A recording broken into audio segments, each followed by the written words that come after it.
Kita di fikih sholat karena ini memang yang paling dasar yang harus dikuasai oleh setiap muslim supaya manfaatnya kembali kepada kita. Jadi saya ingin berikan persepsi dulu supaya kita sama-sama benar persepsinya sesuai dengan ketentuan Al-Quran. Allah menyampaikan semua ibadah yang saya perintahkan itu sesungguhnya manfaatnya kembali kepada kita yang menunaikan, bukan kepada Allah. Jadi even Allah memerintahkan kita sholat pun, Allah nggak butuh dengan sholat kita. Semuka langit dan bumi tidak menunaikan sholat, tidak akan pernah menurunkan status Allah sebagai Tuhan. Tetap Allah Tuhan. Tapi ternyata kata Allah, kita yang butuh dengan sholat itu. Karena saat kita menunaikan sholat dengan sempurna, maka semua manfaat sholat kembali kepada diri kita. Apakah itu sifatnya ketenangan? Orang sholat pasti akan cenderung jiwanya lebih tenang kata Allah. Quran surah ke-20 ayat ke-14 digabungkan dengan Quran surah ke-13 ayat 28. Orang sholat dijamin oleh Allah hidupnya lebih bahagia. Quran surah ke-23 ayat 1 sampai dengan 2. Orang sholat dijamin oleh Allah doanya cepat terkabul. Anda dekat dengan orang tua memberikan apa yang kita minta. Anda dekat dengan pimpinan di kantor, maka akses pekerjaan dimudahkan. Anda dekat dengan Allah, logika yang sama, apa yang tidak ada batas bagi Allah, apa yang mustahil bagi Allah. Maka orang yang sholat, apapun yang dia minta, sepanjang benar sholatnya, maka Allah akan cepat mengabulkan apa yang dia minta. Itu ada di Quran surah ketiga ayat 38 sampai 39. Bahkan nanti ada orang yang sering menyebut Allah dan dia sering disebut Allah. Saking disanjungnya oleh Allah, ada orang yang belum minta seketika kebutuhannya dipenuhi oleh Allah Subhanahu wa taala. Itu di Quran surah kedua ayat 152. Fadhkuruni adzkurkum. Zikir padaku, aku akan menyebutmu. Di antara makna zikir itu salat. Quran surah ke-20 ayat ke-14. Orang salat pasti baik. Karena itu Nabi mewasiatkan pada setiap orang tua supaya anak itu dari kecil dididik salat. Nah, ini sering saya tekankan pada pendidikan sekarang nih. Ya, ada teman-teman yang buka TK, SD dan sebagainya. Ini kadang tangganya melompat lebih jauh.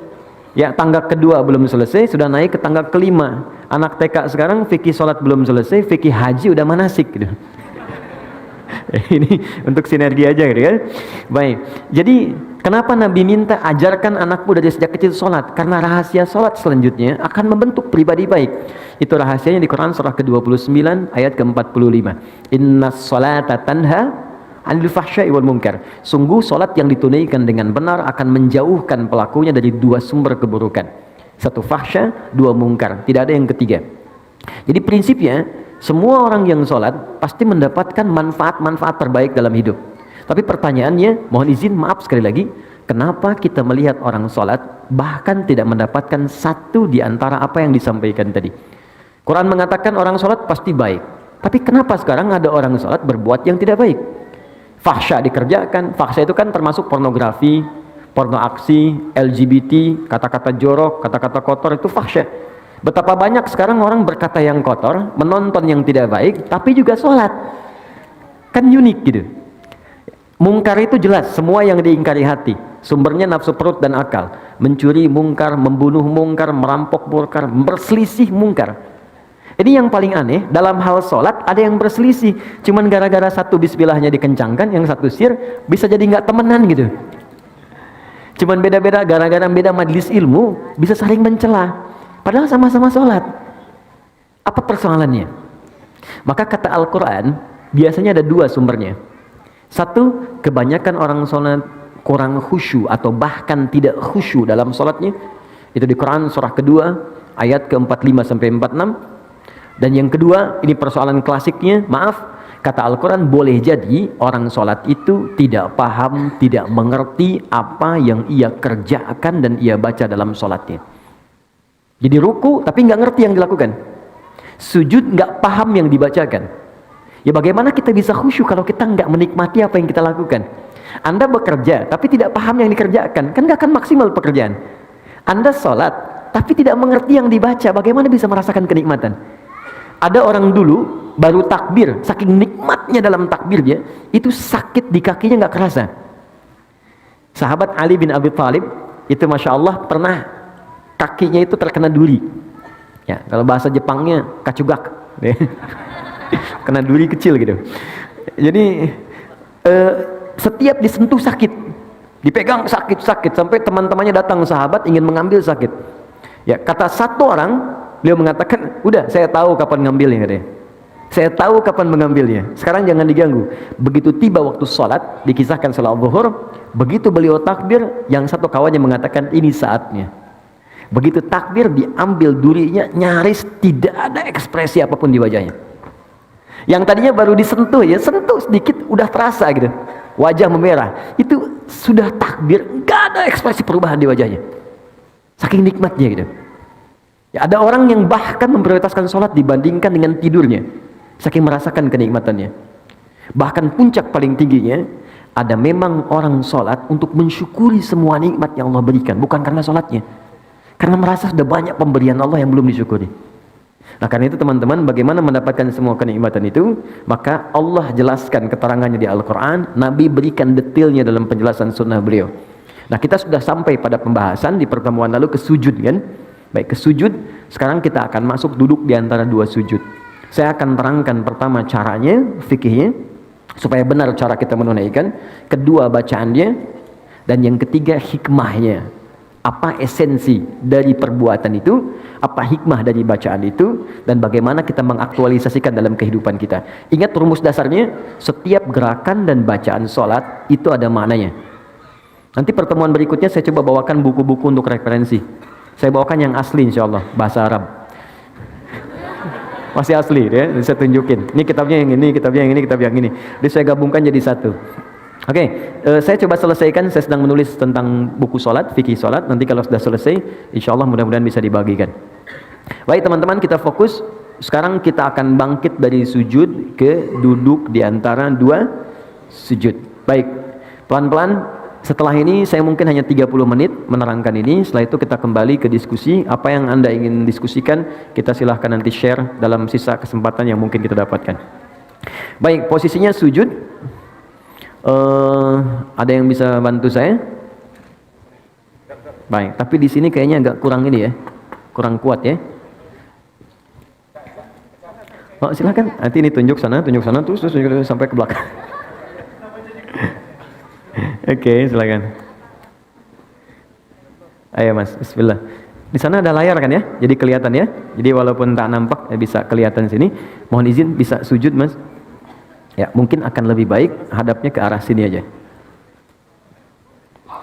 Tahan.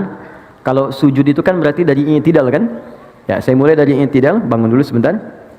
Ya, sami Allahu liman hamidah. Oke, tahan sebentar sampai sini.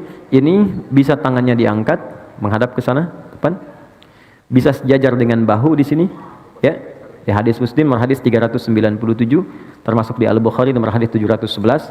Kalau ditanya siapa yang meriwayatkan, namanya sahabat Abu Hurairah. Dapatnya dari mana? Namanya Khalad bin Rafi' Az-Zuraiqi, langsung dari Nabi sallallahu alaihi wasallam.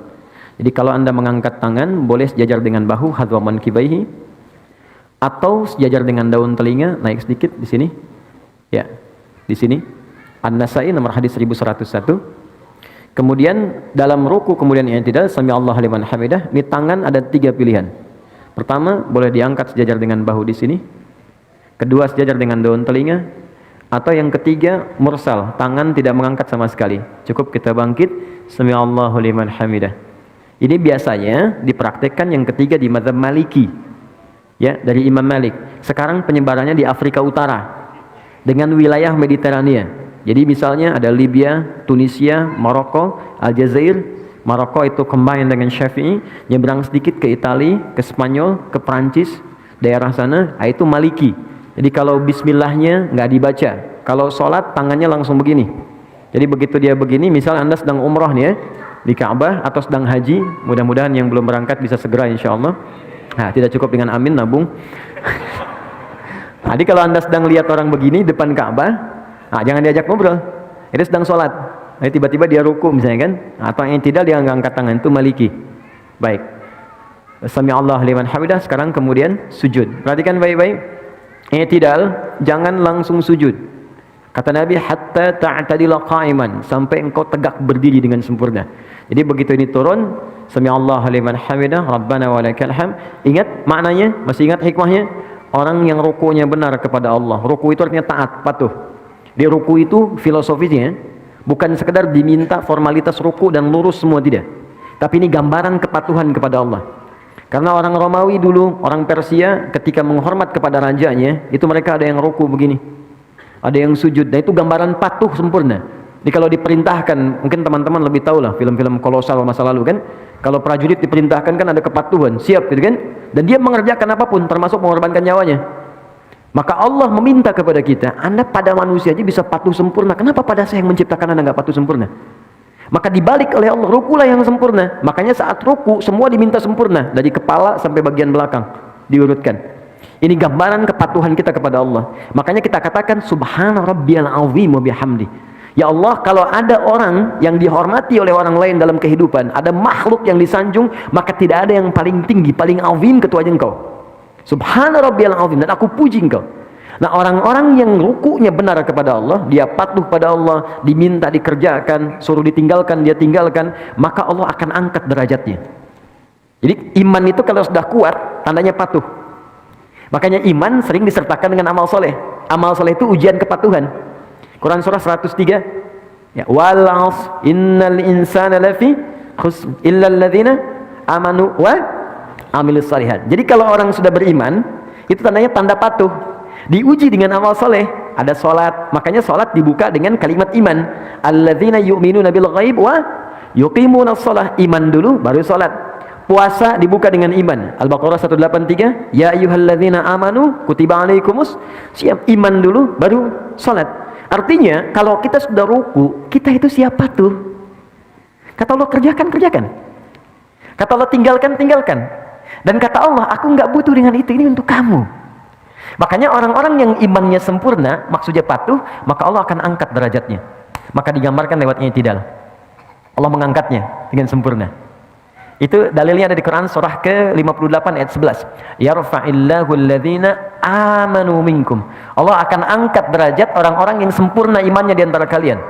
Ditunjukkan dengan kepatuhan. Begitu diangkat dikatakan sami'allahu liman hamidah. Ya Allah, saya mendengar apa yang kau perintahkan, saya patuh. Sami'na wa ata'na. Ya hamidah, saya puji engkau dengan segala kemuliaan kau berikan kepada saya. Maka Allah katakan, kau mau minta apa saya berikan. Maka kita katakan, masih ingat di pertemuan lalu? Ya, sami Allah liman hamidah, Rabbana walakal hamd. Mil'as samawati wa mil'al ardi wa mil'a ma syi'ta min syai'in ba'du. Kata Allah, silahkan kamu minta apapun sekarang. Mau sepenuh langit, sepenuh bumi, atau antara langit dan bumi, atau antara apa yang belum aku sebutkan engkau ingin mintakan. Minta sekarang. Maka saat minta itulah ada posisi yang paling tinggi untuk meminta, yang bebas kita memohon. Dalam berdiri terbatas, ruku terbatas. Sekarang yang selanjutnya itu yang paling dahsyat, sangat luar biasa. Itulah sujud. Tapi ada rahasia setelah sujud, itu pun sangat istimewa. Maka kita diminta sujud, turun, ruku, kemudian yang tidak, kemudian sujud. Kita lihat, tahan, up, berhenti. Ini pakai lutut, boleh ya? Boleh. Masih ingat dalilnya? Abu Daud nomor hadis 838 dari Wa'il bin Hujur. Boleh juga pakai kedua telapak tangan turun. Jadi begitu mau turun, telapak tangan dulu. Ya. Baru kemudian lututnya baru turun. Dan gak usah berdebat. Yang pakai telapak tangan sahabat Abu Hurairah, yang pakai lutut Wa'il bin Hujur. Wa'il pakai lutut, Abu Hurairah pakai telapak tangan, dua-duanya sahabatan. Ya, dan dua-duanya sahabat dan mulia di hadapan Nabi. Anda sahabat bukan, tabi'in bukan, ulama bukan, satu lutut satu telapak tangan ribut gitu kan. Anda siapa? Ya, yang lutut benar, telapak tangan benar. Yang salah yang pakai kepala duluan. Ingat itu. Oke? Sujud. Oke, tahan sebentar. Mohon izin. Maaf, mudah-mudahan kelihatan. Teman-teman, kata Ibnu Abbas radhiyallahu taala anhuma, umirtu an asjuda ala sab'ati azamin. Aku diperintahkan sujud dengan 7 anggota tubuh menempel. Plus tambahan 1 di hidung. 1 jabhah, kening, ini keningnya menempel. Mohon izin bangkit dulu Mas. Di sini nempel ya. Dan tolong sekatnya ya. Rambut ini sudah bagus, ya sisirannya udah baik. Jadi nggak pakai peci pun nggak apa-apa. Ingat, peci ini bukan rukun sholat dan bukan syarat sholat. Ya, peci ini adalah penutup ketika rambut terlampau menutupi bagian kening sehingga menghambat kita sujud. Jadi kalau memang sudah nggak ada rambutnya, nggak apa-apa, nggak usah pakai peci pun, nggak ada masalah. Ya, atau kalau mau pakai peci pun nggak ada masalah, silakan. Ya, jadi dan yang paling penting itu nggak ada penghalang yang langsung menghalangi rasa sujud. Kecuali hal yang ringan. Kalau ringan itu seperti mukena untuk perempuan, ya. Atau misalnya kain tertentu seperti sejadah, boleh, sepanjang nggak terlampau empuk. Awas, ingat, saya ingatkan. Nabi melarang kita sujud di tempat sujud yang terlampau empuk seperti bantalan. Ada sejadah sekarang kelihatan mewah, tapi sebetulnya nggak bisa di tempat sujud. Oh, okay. What's happening, you know? Okay. Nah itu nggak bisa, dilarang oleh Nabi. Kenapa? Karena nanti akan menghambat menempelnya kening dengan sempurna. Nah nanti kata Nabi, idza sajadta famakin sujudak. Kalau engkau sujud, tempelkan dengan sempurna sehingga terasa ada penempelan antara kening dengan tempat sujud. Dan sekarang ketika diteliti secara ilmiah, ada titik God spot di sini. Itu enak. Jadi kayak kita tuh kayak sujud itu kayak mengalir ke puncak ke dalam kepala kita, ke bagian yang tengah ini. Dan biasanya kalau awal-awal belum sempurna itu agak pusing dulu awalnya. Setelah itu nikmat. Ya, itu yang pertama jabah. Dan ini mohon izin, jangan sampai berdoa dulu sebelum yang 7 ini sempurna. Jadi begitu kening sudah menempel, yang kedua telapak tangan, 2 telapak tangan. Jadi hitung 3, 1, 2. Kemudian selanjutnya 2 lutut, 3 tambah 2, 5. Lutut 2. Selanjutnya jemari di 2 telapak kaki, tambah 2, 7. Nah, untuk jemari khusus spesial, mohon izin menghadap ke arah sini sujudnya. Makasih, jazakallah khair. Fokus baik-baik, lihat teman-teman, saya ingatkan lagi, sangat bagus, sangat bagus. Kakinya nutup, bukan terbuka begini. Oke, tutup seperti ini. Kemudian jemarinya dilipat begini. Ya, nanti manfaatnya banyak. Lalu ini dibuka sedikit, tidak nutup ke dalam begini. Nabi pernah mengingatkan dengan keras, jangan kau bersujud. Awas, hati-hati. Ya, dengan ini menutup. Jadi hati-hati kata Nabi. Apa engkau mau bunuh diri? Ya, karena ketika anda seperti ini, diafragmanya tertutup, napas menjadi sesak. Ini paling berbahaya, makanya dibuka. Ini saya tekankan karena ada sebagian mengatakan kalau perempuan itu ada yang mengatakan ditutup begini. Itu tidak. Sama laki-laki dengan perempuan, sama saja. Kecuali dalam takbir di awal, perempuan tuh boleh rapat begini. Itu di Syafi'iyah. Karena dulu nggak ada hijab seperti sekarang. Ya, jadi terbuka pendek, makanya saat bertakbir begini akan kebuka. Karena itu ditutup begini. Ya, seperti ini. Kemudian kata Nabi, usahakan ini ada rongga. Ya, kalau dalam bahasa Arab di hadisnya anak kambing kalau lewat dia bisa lewat. Tapi anak kambing itu ukuran bagi orang Arab kecil. Bagi kita mungkin anak kucing gitu kan, atau kucing. Jadi kalau sekarang anda sudah diminta anak kambing lewat ukuran kita, orang sekarang mungkin nggak akan pernah lewat. Poinnya ada jeda. Sekarang bangun mas, izin. Perhatikan baik-baik. Tarik nafas dulu. Oke, fokus. Dalam sujud, saya mau masuk ke bangkit dari sujud. Dalam sujud, ketika anda kemudian ingin sujud, itu perintahnya langsung dibocorkan oleh Nabi rahasianya. Fokus, kata Nabi, kalau anda minta, ingin cepat dikabulkan, dan banyak permintaan, lakukan dalam sujud. Ya, lakukan dalam sujud. Saya ulang, lakukan dalam sujud. Dan itu bahasa Nabi banyak diungkapkan kepada sahabat, termasuk Ibnu Abbas radhiyallahu taala anhu. Ya, idza sajadta fa'aksirud doa. Kalau engkau sujud, maka perbanyak doa dalam sujud. Dalam sujud ini ada doa yang standar. Yang standar yang saya ajarkan di pertemuan lalu, ya subhana rabbiyal a'la atau subhana rabbiyal a'la wa bihamdi atau subhanakallahumma bihamdika Allahumma ighfirli. Setelah itu baru pembuka. Setelah itu silakan minta yang seluas-luasnya. Ada yang di rumah tangga kebutuhan, minta. Dan nggak perlu dilafadzkan dalam hati kita. Ya Allah sayangi suami saya, ya Allah sayangi istri saya, ya Allah berkahi keluarga kami, ya Allah cerdaskan anak saya, ya Allah terima, ya Allah kebutuhan, ya Allah orang tua saya sayangi, ya Allah jika mereka telah wafat lapangkan kuburnya, ya Allah jika anak saya mendahului saya sayangi ia, jadikan dia sebagai pangeran-pangeran surga, putih-putih surga. Karena sementara itu tertukar, ada yang ayahnya wafat duluan, ibunya duluan, ada anaknya dipanggil duluan. Nabi pernah berita gembira pada seorang ibu yang mengandung, tiba-tiba ketika melahirkan anaknya wafat. Ibu itu bersedih, lalu turun sebuah kalimat yang sangat indah. Dia sudah menjadi bidadari dan pangeran di surga. Kenapa engkau orang tuanya mesti bersedih? Dan kalau orang tuanya benar, beramal dengan sempurna, maka anak itu akan menghijab dia dari neraka. Itu tabungan yang sangat indah. Ada orang tua mendidik anak sampai dewasa dan belum sampai level itu. Anda dikasih hadiah duluan gitu. Di bahasa nabinya begitu, kamu saya kasih hadiah, kenapa kamu bersedih? Dan semua orang akan wafat sesuai dengan ajalnya. Ima sekarang atau besok. Kamu menangis pun tidak akan menghentikan ajal dia tiba. Tapi engkau berjuang, engkau mengandung, engkau berdoa. dan engkau menginginkan anakmu baik, aku kabulkan. Dan dia akan menghijab engkau sampai di akhirat. Cuman jangan sampai engkau berpisah dengan dia.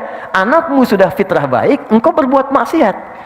Makanya orang tua yang menjaga kesolehannya, walaupun misalnya nggak sempurna seperti orang lain, nggak hafal Quran. Banyak sahabat Nabi nggak hafal Quran, nggak rajin tahajud. Dia mengerjakan sholat fardu, dia mengerjakan sholat sunnah, mencoba lebih baik lagi, semampu dia lakukan. Kemudian dia wafat, dan dia punya tabungan itu. Maka kata Nabi, anak itu akan menghijab dia dari neraka. Ya, Islam itu kadang dibacanya pakai dalil gitu dan pakai jiwa. Kalau iman kita ikuti, maka akal akan mengikuti itu. Nah, yang paling menarik minta dalam sujud. Jangan sia-siakan. Makanya Nabi itu lama sujudnya. Banyak orang salah persepsi, mengira sujud terakhir yang paling lama, yang hanya lama. Padahal setiap sujud itu lama. Cuman yang terakhir itu kenapa lebih lama? Karena Nabi itu rindu menuju sujud berikutnya. Menunggu sujud berikutnya itu lama, Bu. Ya, karena waktu sholat yang berikutnya itu harus ditunggu. Gini, Anda sedang mencintai seseorang, berpisah beberapa saat kan nunggunya lagi lama kan? Anak mau pergi nih, kita sangat mencintai anak kita. Dan dia baru kembali pekan depan, nunggunya lama kan? Makanya di bandaranya tungguin. Sampai pesawatnya naik, diliatin. Garudanya udah terbang, padahal naiknya pakai Emirates sebenarnya kan? Diliatin, sama Nabi itu tidak ada puncak kerinduan kecuali saat sholat ketika menghadap Allah. Makanya sujud terakhirnya lama karena beliau mengharapkan perjumpaan sujud kembali. Nah, untuk kitanya doa yang diperbanyak. Tapi ingat, ini pengantar kepada duduk di antara dua sujud. Saya akhiri pengantarnya. Sujud bukan sekedar meminta kita untuk berdoa, tapi itu adalah puncak kepatuhan yang paling dalam sebagai ikrar komitmen kita kepada Allah, supaya kita benar-benar patuh dalam hidup ini dari ujung kepala sampai ujung kaki. Anda bayangkan, ruku saja, ruku benar, komitmen patuh kita, Allah akan angkat derajat kita. Maka bagaimana dengan orang yang komitmen dari ujung kepala sampai ujung kakinya akan patuh kepada Allah? Ya Allah, saya siap patuh. Saya akan gunakan mata saya untuk melihat apa yang engkau perkenankan saja. Yang tidak engkau perkenankan, saya tidak akan lihat. Tunduk, sujud. Patuh. Ya Allah, saya patuh. Lisan saya hanya akan saya gunakan pada yang apa engkau inginkan. Yang engkau larang, aku akan jauhi. Maka tunduk, patuh, sujud, jatuhkan oleh kita dari ujung kepala sampai ujung kaki. Maka tahu apa yang terjadi? Begitu Anda kemudian bisa melakukan itu dengan semaksimal yang kita bisa, maka kita akan diangkat lagi oleh Allah dan langsung diberikan oleh Allah 6-7 jenis kalimat yang kalau itu dibacakan sudah selesailah semua persoalan kehidupan kita dunia sampai akhirat. Ya. Dan cara mengangkatnya bukan berdiri lagi. Karena orang saat diangkat berdiri pun bisa lelah. Tapi Allah dudukan. Bukankah duduk lebih santai dibandingkan dengan berdiri? Maka orang setelah sujud, bangkitlah dia dari sujudnya, tidak langsung dia berdiri, tapi diminta duduk di antara dua sujud itu. Perhatikan, sujud, silakan, Mas. Bismillah. Oh, silakan. Itu biasa, kiblat itu bisa beralih ya dari Masjidil Aqsa ke Masjidil Haram. Boleh, boleh, silakan, boleh. Iya, asal tidak ke Old Trafford aja. Oke, bismillah. Sudah? Sekarang sudah sujud? Paham ya? Kenapa diminta sujud? Bukan sekedar kita memohon kepada Allah, tapi permohonan itu diikat dengan komitmen. Ingat, kalau Anda ingin cepat dikabulkan permohonannya, maka cepat pula lakukan apa yang Allah mintakan. Adil kan? Kata Allah, saya minta ini, kerjakan. Begitu kita kerjakan, kamu minta apa? Saya kabulkan. Nah, ini gambaran patuh dari ujung kepala sampai ujung kaki. Begitu semua dikerjakan dengan baik, Anda bangkit. Maka Anda katakan, Allahu Akbar. Baik? Ya, saya masuk ke caranya dulu. Saya masuk ke fikihnya. Yuk kita mulai ke cara duduknya. Mohon izin maju sedikit. Terima kasih. Ya, silakan duduk. Oke, fokus baik-baik. Teman-teman, ada dua jenis duduk dalam sholat. Satu, iftirash. Dua, tawarruk. Ya, saya tuliskan sebentar. Jangan nengok sedang sholat. Oke. Saya mau izin, saya pakai jubah hari ini karena ada yang ngasih saya. Saya kalau dikasih saya langsung pakai untuk ibadah dulu. Ya, setelah itu baru saya simpan. Jadi untuk menyayangi orang yang ngasih. Lihat sini. Satu iftirash. Nggak pakai hamzah. Iftirash pakai sin besar. Dua, tawarruk. Pakai kaf. Gini, pelan-pelan. Boleh melihat ke sini kalau ingin melihat ke sini? Ya. Iftirash, akar katanya dari kata farasya. Kemudian ada firash, sesuatu yang terhampar, terbentang. Ya, Quran surah kedua Al-Baqarah ayat ke-22. Allazi ja'ala lakumul arda firasya. Allah yang telah menjadikan bumi itu di dalamnya ada hamparan. Ini bukan bumi datar. Ya, bukan bumi datar. Maksudnya di bumi itu kalau Anda keluar dari bumi, pengen tahu bentuk bumi, keluar dari bumi, lihat. Maka akan Anda lihat bentuknya. Tapi kalau Anda hidup di bumi, supaya saya mudahkan kehidupan, saya jadikan hamparan supaya Anda bisa pijak. Nah, firash itu hamparan. Kasur disebut firash karena terhampar. Kalau kasurnya bulat nggak bisa kita tidur di situ. Ya. Kemudian yang paling menarik, kalau kita berusaha menghamparkan sesuatu dengan sempurna, maka tambahkan alif dengan ta sehingga kalimatnya berubah dari firash menjadi iftirash.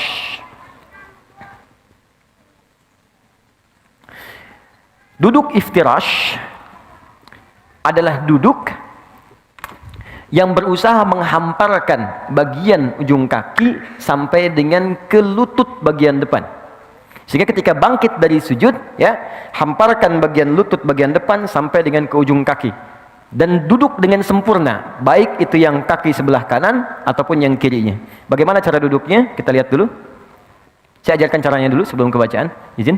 Bismillah. Lihat sini, teman-teman. Nah ini. Jadi ketika kakinya dihamparkan, dilipat ke belakang. Jelas? Kemudian yang kedua, mohon maaf, ini kaki bagian belakang yang jarinya dilipat, ini bagus sekali. Nah, yang ketiga, ini yang paling penting. Ada bagian kaki kiri yang sebagiannya itu dihamparkan ke arah dalam untuk diduduki. Seperti firash, kasur, kan kita hamparkan untuk diduduki, ditiduri, gitu kan? Ini seakan-akan tumpuan bagian belakang tubuh kita itu menduduki bagian kaki sehingga disebut dengan iftirash namanya. Jelas ya? Baik. Ini hamparkan kaki yang bagian dalam seperti ini, bagus, angkat sedikit, maaf. Ini seperti ini. Ini yang disebut firashnya. Iftirash melipat kaki yang ini, menghamparkan yang ini, melipat kaki bagian yang kiri lalu diduduki. Ya, jelas ya? Baik, jadi seperti ini. Ini sudah bagus sekali. Yang ini dilipat jarinya. Seperti ini. Awas hati-hati, ada sebagian beberapa kesalahan seperti ini. Misal kiri, kemudian kanan begini, lalu begini. Ya, ini cara duduk yang tidak tepat. Ini kelihatan. Baik ya. Atau begini. Ya, kelihatan. Yang kiri dilipat yang kanan, ditumpu baru begini. Ini cara duduk yang tidak tepat. Ya, jadi yang tadi yang sempurna. Tapi kalau sedang ada darurat, ada kendala di lutut yang kanan, jangan dipaksakan dilipat ya. Itu boleh. Kaidah fikihnya ad-daruratu tubihul mahdzurat. Yang darurat boleh melakukan yang dilarang. Misal, saya nggak bisa begini, bisanya ke depan. Dalam kaki ada masalah, boleh ke depan begini. Ya. Dan yang samping nggak usah negur. Woi, nggak sopan. Dia bilang batal salatnya tuh. Ya, dua-duanya batal. Kalau ngobrol. Oke, satu sudah. Kedua, badan tegak. Yang ini. Dia tidak maju ke belakang, tidak mundur juga, dia tegak sempurna. Tiga, posisi tangan. Tangan ada dua posisinya. Bisa di sini, pas di paha, di atas lutut. Ya, lebih enak begini. Di paha, di atas lutut begini. Atau bisa turun sedikit ke lutut begini. Jelas ya? Jadi bisa sama laki-laki dan perempuan, tidak ada beda. Bisa di sini, atau turun sedikit. Jelas?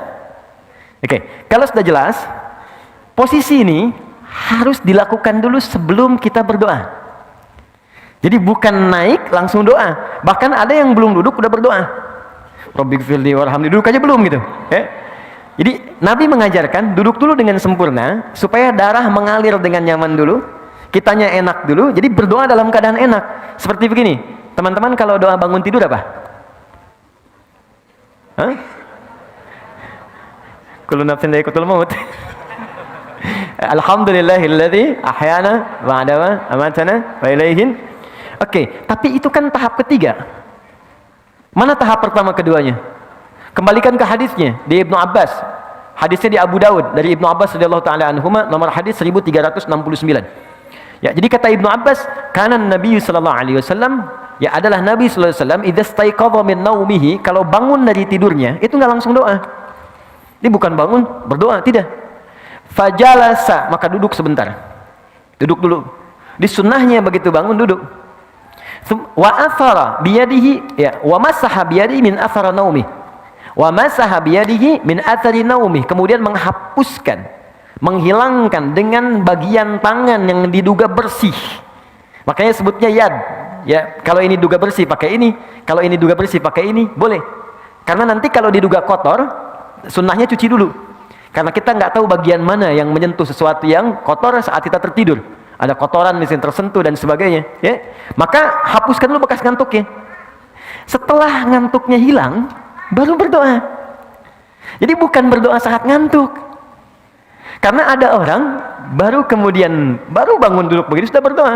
Alhamdulillahilladzi ahyana ba'da. Ini berdoa dalam keadaan nggak sadar. Saya ingin tunjukkan betapa Islam itu meminta kita mengerjakan sesuatu dengan pemahaman yang utuh. Jadi bukan mengerjakan sesuatu tapi kita nggak sadar. Bahkan ada orang belum baca doa, baru duduk sudah nggak sadar. Ya bangun 2:30 pengen tahajud, baru duduk masih begini. Begitu bangun udah jam 5 gitu. Ya. Sadar. Jadi sempurna dulu, duduk sempurna seperti tadi, itu sudah bagus sekali duduknya. Setelah itu baru kemudian baca doanya. Baik, oke, sekarang kita bacakan doanya. Jadi ada 3 jenis doa. Oke, ada 3 jenis. Ini spesial nih, saking spesialnya cahaya mengkondisikan. Oke, yang pertama ada yang singkat. Rabbighfirli, Rabbighfirli. Diulang 2 kali.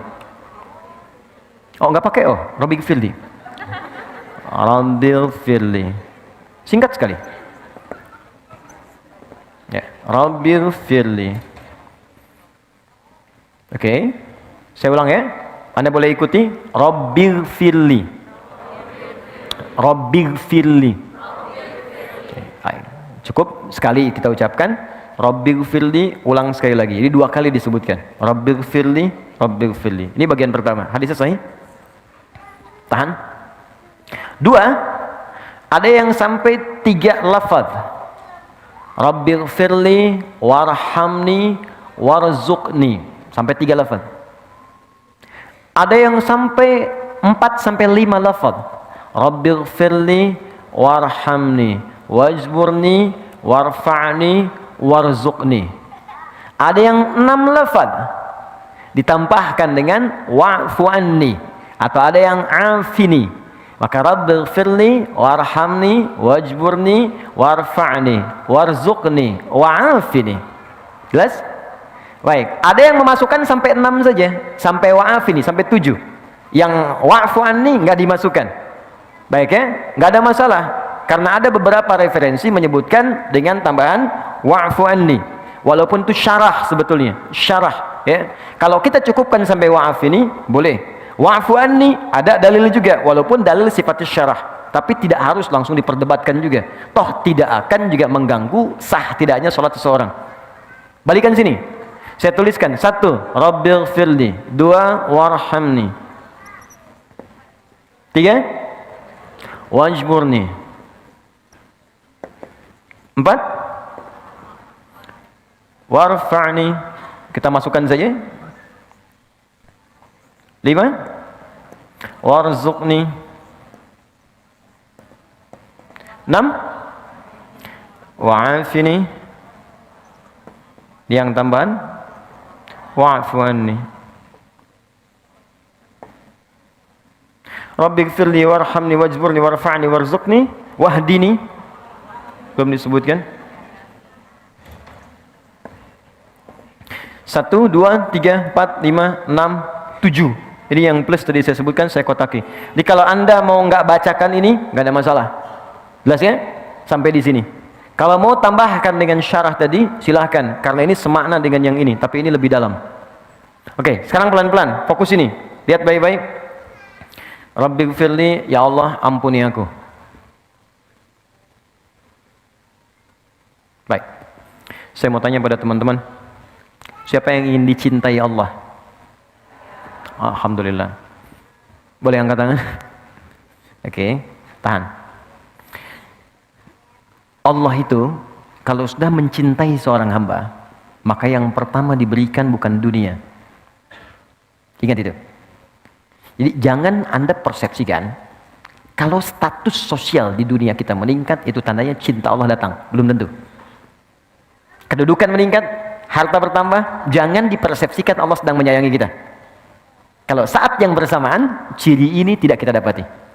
Ternyata ketika Allah mencintai seorang hamba, maka yang pertama Allah berikan adalah ampunan dari semua dosa yang pernah ia kerjakan. Itu ada di Quran surah ketiga ayat 31. Paling kiri sebelah atas di mushaf. Qul in kuntum tuhibbunallaha fattabi'uni yuhibbukumullahu wa yaghfir lakum dzunubakum. Katakan Muhammad pada umatmu semua, jika kalian serius mencintai Allah, maka buktikan cintamu dengan mengikuti semua tuntunan Rasul. Ikuti. Kata Nabi jadi baik, baik. Kata Nabi sholat, sholat. Kata Nabi berhijab, berhijab. Kata Nabi tinggalkan ini, tinggalkan. Nah, yang paling menarik, yuhibbukumullah, Allah akan cintai kalian. Ketika cinta Allah itu diberikan, ini yang paling indah. Wa yaghfir lakum dzunubakum, maka yang pertama diberikan adalah ampunan dari semua dosa. Jadi di Al-Qur'an itu ada redaksi begini, ada dzunub, ada dzambun. Dzambun itu satu kali dosa. Sekali dosa. Itu ditemukan misal di Quran surah ke-Ghafir, surah ke-40 ayat 3. Ghafiriz dzambi wa qabilit taubi. Ghafiriz dzambi, aku turunkan sifat ghafir dzambi untuk mengampuni orang yang berbuat satu kali dosa. Jadi kalau Anda misal ya berbuat salah sekali nih, mata salah lihat nih. Salah lihat. Ya, ada gambar yang tidak layak dilihat, salah. Yang paling aneh lisannya istighfar. Astagfirullah, salah nih. Lisan istighfar tapi mata ngelihat kan. Baik, salah itu. Ketika sekali berbuat salah, kata Allah, saya nggak akan biarkan hambaku pulang kepadaku dalam keadaan kotor dengan dosa. Engkau lahir bersih, kenapa pulang kotor? Maaf ya, jangankan Allah gitu. Ibu punya anak, teman-teman punya anak, pulang ke rumah dengan kaki kotor kan kita nggak mau kan? Nah kotor, cuci dulu kan, baru masuk rumah. Anda pengen ke surga, badannya kotor, ya Allah yang punya nggak akan mau. Kamu kotor, bersihin dulu. Makanya kata Allah, satu titik kotoran pun melekat pada dirimu, aku ingin kau bersihkan dulu. Aku turunkan sifatku namanya Ghafir. Engkau minta ampun padaku, aku ampuni dosamu walau sedikit. Tapi pertanyaan saya, siapa yang punya dosa sedikit? Yang punya dosa sedikit angkat tangan, saya pulang. Oke, mata berapa kali berbuat salah? Telinga salah dengar, lisan salah ucap, pikiran juga sudah salah. Ustadz belum datang, udah 30 menit, kemana sih Ustadznya? Iya ya. Oke, kaki berapa kali salah melangkah? Itu banyak dosanya. Maka ketika itu diakumulasikan, kemudian dikumpulkan, maka berubahlah kemudian kalimatnya dari dzambun menjadi dzunubun. Nih, bentuknya jamak, plural. Pindah ke sini. Yang paling dahsyat kata Allah, maaf ya, cinta Allah itu kalau sudah diberikan maka dia tidak akan kenal batas. Bahkan pendosa yang paling buruk pun dalam hidupnya, kata Allah, aku akan berikan peluang untuk mendapatkan cintaku. Ketika Allah memberikan cintanya, kalimatnya bukan menggunakan dzambun, tapi dzunub. Yuhibbukumullah, ketika Allah mencintai Anda, wa yaghfir lakum dzunubakum, maka aku akan ampuni semua dosa-dosa yang pernah engkau kerjakan. Anda jangan takut. Kita itu sama. Sepanjang kita mau mendekat. Bahkan ada ayat indah sekali. Ayat ini turun pada pelaku dosa besar yang sudah pesimis. Jadi dia udah menyimpulkan, udahlah. Ini saya lihat wajah saya ini wajah neraka nih. Udah banyak salahnya. Udah hitam, udah lumpur begini nih. Orang memandang nih gak ada kesempatan ke surga. Udah pokoknya jelek. Setiap orang melihat saya jelek semuanya. Dia pernah berzina, dia mabuk, dia kriminal luar biasa. Tapi tahukah Anda? Tiba-tiba pada orang ini turun satu ayat yang sangat indah yang membuat orang itu jatuh tertunduk dan tobat di hadapan Allah. Ayatnya indah. Quran surah 39 ayat 53.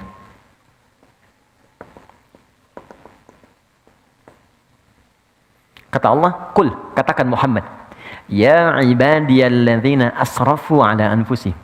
Katakan pada hambaku yang telah mengoleksi banyak dosa dalam hidupnya. Israf itu sesuatu yang berlebihan. Jadi kalau Anda diundang ke resepsi pernikahan, ada prasmanan, Anda makan sekali. Tapi kalau Anda ngantri 10 kali, itu israf namanya. Oke? Nah, ada israf dalam berbuat dosa. Jadi dosanya udah nggak keukur. Bahkan saking nggak keukurnya, kalau ada orang lain berbuat dosa, dia belum, rasanya belum lengkap. Oh, dia udah mengerjakan ini. Oh, saya juga bisa. Jadi kalau ada orang berbuat dosa, dia belum kerjakan, dia belum lengkap hidupnya. Israf. Itu ketika dia mau kembali, itu masih disebut hamba oleh Allah. Katakan pada hambaku, ibad, itu jarang disebutkan kecuali menunjuk pada hamba yang soleh. Buka Quran surah kedua ayat 186. Paling kiri sebelah bawah di mushaf. Wa idza sa'alaka 'ibadi 'anni. Kalau hambaku yang soleh saat Ramadan, dia ingin berdoa kepadaku, mencari-cari aku. Fa inni qarib, katakan Muhammad pada mereka, aku dekat. Wa ibadur rahmanil ladzina yamshuna 'alal ardi hauna. Di surat Al-Furqan, hamba-hamba Allah yang penyayang, kalau jalan itu jalannya bagus. Anda bayangkan, penjahat yang tobat itu disamakan statusnya oleh Allah dengan hamba yang soleh. Jadi Allah itu sangat menyukai, maaf ya, penjahat yang tobat, orang salah yang tobat dibandingkan dengan orang soleh yang tidak pernah merasa salah. Di Allah sangat mencintai orang salah yang bertobat dibandingkan orang soleh yang tidak pernah merasa salah. Di ketika Anda berbuat dosa sebanyak apapun kata Allah dan Anda ingin tobat, apa kalimatnya? La taqnatu min rahmatillah. Kamu jangan putus asa dari rahmatku. Dan disebut hamba. Kamu sama dengan soleh yang lain. Cuman kamu tinggalkan aja perbuatan buruk kamu. Gini cara memahaminya. Anda punya anak. Anak itu sudah berbuat buruk yang sangat luar biasa, keluarga sudah nggak enak, di mana-mana disebutkan pokoknya nggak bagus, udah mencela, udah merusak nama baik keluarga dan sebagainya. Tiba-tiba anak itu mau pulang, Anda terima nggak? Terima. Oke, ketika dilihat disambut dengan senyuman? Belum tentu. Ngapain kamu kesini?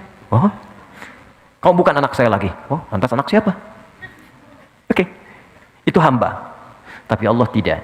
Begitu seorang pelaku maksiat yang paling tinggi pun ingin bertobat, langsung disebut dengan kalimat ibad. Qul ya ibadiyalladzina asrafu. Katakan hambaku sini. Kamu mau tobat? Jangan putus asa dari rahmatku. Innallaha, teruskan ayatnya, innallaha yaghfiru dzunuba jami'a. Allah akan mengampuni semua dosa-dosa yang pernah kau kerjakan. Kenal Firaun? Oke. Ya. Nih ya. Fir'aunnya. Catat kalimat saya nih. Fir'aunnya. Fir'aun tuh gelar bagi raja di Mesir, Farao, bahasa Arabnya Fir'aun. Hobinya bunuh orang. Al-Baqarah ayat 49. Jadi kalau ada perempuan yang mengandung, itu di sampingnya udah ada algojo. Satu mengawasi, satu pegang pisau. Jadi kalau lahir perempuan, bebas. Perempuan, bebas. Wa yastahyuna nisaakum. Kalau laki-laki langsung dibanting ke tanah, disembelih di hadapan ibu yang baru melahirkannya. Yuzabbihuna abna'akum. Mengaku Tuhan, ana rabbukumul a'la. Saya Tuhanmu yang paling besar. Firaun. Orang sekarang paling banter ngaku nabi. Firaun ngaku Tuhan. Tapi itu tidak menghalangi kasih sayang Allah untuk memberikan dia hidayah. Kita sekarang sampai kiamat nabinya cuma satu, nggak pernah lihat lagi Nabi Muhammad SAW. Firaun langsung 2 nabi, Anda bayangkan. Musa dan Harun. Quran surah ke-20 ayat 43 sampai 44. Idhaba ila fir'auna innahu tagha. Musa dan Harun pergilah kepada Firaun, dia sudah mulai melampaui batas. Faqula lahu qawlan layyina la'allahu yatadhakkaru aw yakhsha. Coba ingatkan dia dengan kelembutan. Mungkin dengan lembut itu dia akan sadar dia salah. Anda bayangkan, saking rahmannya Allah, seorang yang mengaku Tuhan, hobinya bunuh orang, itu masih diberikan kesempatan dapat hidayah supaya balik lagi. Sampai nyawa itu di tenggorokan itu. Maksud saya gini, kalau Allah sudah tawarkan sifat yang sempurna ini, Anda belum bertobat juga, Anda butuh apa lagi untuk berubah? Anda akan wafat. Lihatlah ke cermin, kamu akan wafat. Innaka mayyitun fa innahum mayyitun. Kamu wafat, sesuatu kamu akan pulang. Masa pulang dalam keadaan kotor? Apa nggak malu kamu lahirnya bersih, pulangnya kotor? Dan itu dibuka di hadapan Allah semua. Nah, poinnya adalah ketika Allah mencintai seorang hamba, maka dia akan mendapatkan ampunan dari dosa. Yang paling menarik, Fokus baik-baik. Yang paling menarik, artinya kalau ada seseorang yang diampuni dosanya oleh Allah, maka dia sudah mendapatkan cinta Allah Subhanahu wa taala. Fokus dari sini. Satu. Kata ini, Rabbighfirli adalah kalimat permintaan kepada Allah untuk memohon supaya dosa-dosa kita diampuni oleh Allah Subhanahu wa taala. Kalimat pengampunannya wa yaghfir lakum dzunubakum. Ketika kita memohon untuk diampuni, robah kalimat ini ke bentuk permintaan. Ighfir, Rabbighfirli. Ya Allah, ampuni dosaku. Ketika Anda meminta, persamaan terbaliknya, ketika Anda meminta diampuni dosa, saat bersamaan, bukankah Anda meminta dicintai oleh Allah? Karena orang yang diampuni dosa, persamaan terbaliknya akan mendapatkan cinta Allah. Jelas? Oke, sekarang kenapa kalimat ini boleh disebutkan tanpa menyebutkan kalimat yang lainnya? Rabbighfirli. Jadi teman-teman kalau sedang buru-buru, misal, maaf ya, sedang jamak qashar atau sedang di perjalanan, itu ketika duduk di antara dua sujud, Anda tidak harus menyempurnakan semuanya. Boleh cuman baca ini 2 kali diulang. Rabbighfirli. Tapi dibacanya pakai hati, bukan cuma di lisan. Maksudnya dikeluarkan di lisan, dikuatkan oleh hati. Rabbighfirli. Ketika Anda bacakan itu, perhatikan cara bacanya, fokus baik-baik. Karena ini kalimat yang sangat menentukan. Kalau Anda benar bacaannya, maka Anda akan mendapatkan cinta Allah. Ini poinnya. Nah, apa gambaran bagi orang yang dicintai oleh Allah? Orang yang sudah dicintai oleh Allah, maka apapun yang ia inginkan dalam hidupnya, Allah akan kabulkan. Sepanjang itu ia butuhkan. Bahkan ada orang yang belum pernah minta, Allah langsung berikan. Anda cinta pada anak Anda minta sesuatu bukan karena belikan. Kalau Anda mampu. Anda dicintai Allah. Apa yang mustahil bagi Allah untuk diberikan pada kita? Ya, jadi kalau kita benar-benar minta ampun yang serius, itu cinta ini akan turun. Dan cinta itu persamaannya pemberian. Pasti orang yang mencintai objek tertentu pasti akan memberikan apa yang ia inginkan. Pemberian. Anda cinta istri Anda atau suami Anda, maka Anda akan persembahkan yang terbaik. Masak yang paling enak, berikan hadiah yang paling bagus, anak-anak disayang dengan baik, gitu kan? Allah mencintai kita, maka apapun yang kita minta pasti diberi. Selama itu kita butuhkan. Makanya ada di antara orang soleh yang dalam hidupnya selalu mengucapkan kalimat ini, istighfar, supaya mendapatkan cinta Allah. Ada tukang roti di zamannya Imam Ahmad bin Hanbal, sekitar tahun 164 sampai 170 Hijrah. Ya, itu kebiasaannya setiap menanak adonan, bikin adonan, dia istighfar. Astagfirullah. Berhenti istighfar lagi, mau jalan istighfar lagi. Tiba-tiba, ini kisah menarik. Imam Ahmad datang ke Mesir. Perjalanannya cukup melelahkan, saking lelahnya singgah di satu masjid. Begitu singgah di masjid itu, ketahuan sama DKM, marbotnya lagi. Ya, begitu sedang tiduran kata marbotnya, ukhruj. Jangan tiduran di dalam, keluar. Imam Ahmad itu sangat populer, sangat dikenal ulama, cuman kan zaman dulu nggak ada seperti sekarang. Ya, foto, gitu kan? Orang ketemu ulama, ustadz dulu minta doa, sekarang kan minta foto. Oke. Ada yang pasang status macam-macam. Jadi dulu tuh zaman dulu nggak ada foto, nggak ada handphone, makanya tahu Imam Ahmad, terdengar namanya, tapi nggak pernah lihat orangnya. Dan ini marbot nggak kenal, itu Imam Ahmad, keluar aja katanya. Imam Ahmad pun nggak bilang saya Imam Ahmad, tidak. Beliau tahu fikihnya, ini boleh istirahat dalam masjid di wilayah tertentu, disuruh keluar. Kata Imam Ahmad, saya sedikit aja keluar, barwah katanya, barwah itu lebih kasar. Maka duduk di luar, di pelatanannya. Orang itu datang lagi, rawah, itu paling kasar. Jadi kalau ukhruj masih sopan keluar, barwah kasar. Rawah itu keluar dengan rohnya sekalian. Di Anda keluar, rohnya pun jangan di sini, pergi. Jadi kalau Anda nanti sedang umrah atau haji, ibu sedang sholat dekat Ka'bah, ada petugas bilang, "Bu, ukhruj, ibu, ukhruj," ya. Nah, dia diminta keluar, jangan bertahan. Barwah lebih kasar. Rawah, itu kasar banget. Ya, bukan rawah, saya Aminah.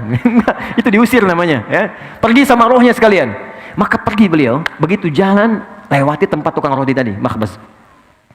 Si tukang roti lihat, dipanggil, "Syekh, sini kayaknya capek, istirahat di sini." Beliau istirahat. Saat duduk itulah istirahat, tukang roti itu meneruskan kami pekerjaannya. Dia bilang astagfirullah, astagfirullah. Imam Ahmad lihat. Imam Ahmad itu tahu betul. Istighfar itu mendatangkan cinta Allah. Cuman ingin menguji si tukang roti itu. Kata beliau, ya Sayyid, Tuhan, aku lihat engkau setiap pegang adonan, astagfirullah, bikin adonan astagfirullah, apa manfaatnya? Kata tukang roti itu, wallahi, dengan kalimat ini, tidak pernah aku meminta permintaan kepada Allah, kecuali semuanya dikabulkan. Wallahi, kata tukang roti, bayangkan, seorang tukang roti, bukan ustaz, bukan kiai, dia mengatakan, setiap saya mengucapkan kalimat ini, saya meminta sesuatu kepada Allah, tidak pernah saya memohon kecuali dikabulkan. Cuman sampai sekarang, satu aja yang belum terkabul katanya. Apa itu kata Imam Ahmad?